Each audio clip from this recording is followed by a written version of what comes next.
ابراہیم علیہ السلام کے پاس بکریوں کے، اور وہ ان کو چرا رہے تھے، 400 ریوڑ، 400، اور فرشتے دیکھ رہے تھے۔ اب فرشتوں نے عرض کیا باری تعالیٰ یہ اتنا دنیا دار ہے، ابراہیم علیہ السلام تیرا بندہ 400 ریوڑوں کا مالک، اور تو نے اسے اپنا خلیل بنا رکھا ہے، تو نے ایسے ابراہیم کو خلیل بنا رکھا ہے، 400 ریوڑوں کا مالک، اتنا دنیا۔ پاک نے فرمایا ایسے نہ کہو، جا کے ذرا میرے ابراہیم کو آزما لو، 400 ریوڑ تو ہیں مگر آج اس کی محبت کو آزما لو۔ جبرائیل امین کو بھیجا، باری تعالیٰ کیسے آزماؤں؟ فرمایا انسانی شکل میں چلے جاؤ اور جا کر میرا نام لینا، اس کے سامنے کھڑے ہو کر پھر دیکھنا۔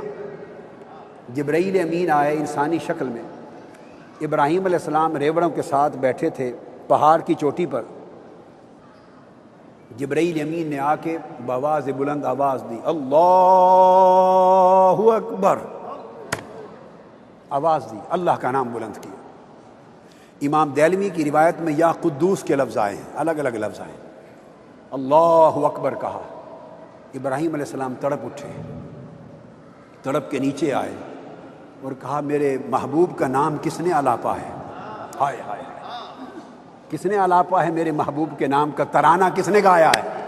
ایک شخص کھڑا تھا، جبرائیل امین نے کہا میں نے۔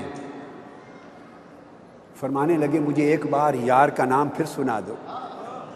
انہوں نے کہا پہلے تو میں نے اپنی مرضی سے الاپا، اب تمہارے مطالبے پہ نام جو لوں تو کیا دو گے؟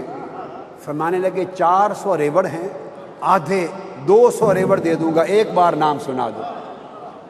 آپ نے دوبارہ اللہ اکبر کہا، 200 ریوڑ دے دیے۔ جب چلنے لگے جبرائیل امین تو پھر پکڑ لیا پیچھے سے کہ جاتے جاتے ایک بار اور سنا دو۔